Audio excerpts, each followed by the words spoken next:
महाभारत की लड़ाई और इसके किरदारों के बारे में तो हम सभी जानते हैं। हमें बचपन से ही महाभारत ग्रंथ के बारे में पढ़ाया गया है। इस ग्रंथ में एक ऐसा किरदार भी था जिसके बारे में लोग आज भी बातें करते हैं। पांडु पुत्र भीम।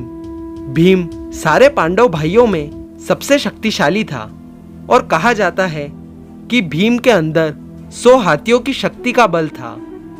लेकिन कभी कभी यह वरदान किसी न किसी इंसान को घमंडी अवश्य बना देता है।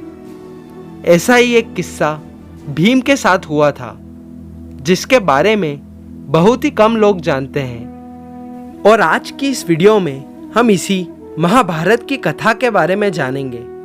नमस्ते मित्रों, स्वागत है आपका हमारे इस चैनल हिंदू माइथोलॉजी में। कथा के अनुसार एक समय की बात है जब भीम जंगल से गुजर रहे थे। उस दौरान भीम पांडवों को मिली लज्जा से काफी गुस्सैल किस्म के बन गए थे। उस समय वन से गुजरते हुए उन्हें रास्ते में एक वानर दिखाई दिया जो उनके रास्ते को रोककर लेटा हुआ था। उस वानर को बीच रास्ते में लेटा देख भीम को गुस्सा आ गया, क्योंकि उससे पहले कभी किसी ने भीम का रास्ता नहीं रोका था। उस वानर को बीच रास्ते में पूंछ फैलाए देख भीम ने उससे अपनी पूंछ हटाने को कहा, लेकिन उस वानर ने यह कहते हुए पूंछ हटाने से इनकार कर दिया कि वह बूढ़ा है और खुद अपनी पूंछ नहीं हटा सकता। इसके पश्चात भीम ने उस वानर की पूंछ को वहां से उठाकर हटाना चाहा, लेकिन वह ऐसा नहीं कर पाए।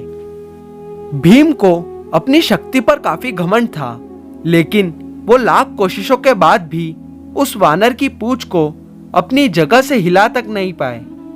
इसके बाद भीम को काफी आश्चर्य हुआ और फिर भीम ने अपने घुटनों पर बैठते हुए उस वानर से पूछा कि मैं आपकी पूंछ तक हिला नहीं पाया, आप कौन हैं? तभी उस वानर ने अपना परिचय दिया और बताया कि वो रामायण काल के हनुमान हैं। फिर इसके पश्चात पवन पुत्र हनुमान ने उनसे आगे कहा कि तुम्हारे पास कितनी भी शक्ति हो, लेकिन अगर तुम्हारे पास श्रद्धा और विनय नहीं है तो तुम्हारा पतन जरूर होगा।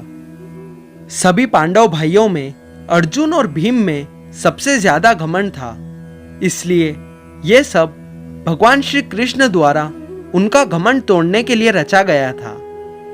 भीम की तरह अर्जुन को भी यही लगता था कि उसे कोई नहीं हरा सकता। इसी वजह से भगवान श्री कृष्ण उन्हें हर बार यही समझाते थे कि रणभूमि में सामने वाला मूर्ख नहीं है, इसलिए कभी घमंड मत करो। तुम एक दिन तीर से नहीं बल्कि अपने घमंड से मारे जाओगे। इसी वजह से ये दोनों परिस्थितियां इस प्रकार से प्रस्तुत की गई ताकि कलयुग में लोग घमंड से दूर रहें। आपको ये कथा कैसी लगी कमेंट सेक्शन में जरूर बताएं, और अगर ये वीडियो पसंद आई हो तो इसे लाइक करें और हमारे चैनल को सब्सक्राइब करें। मिलते हैं अगली वीडियो में।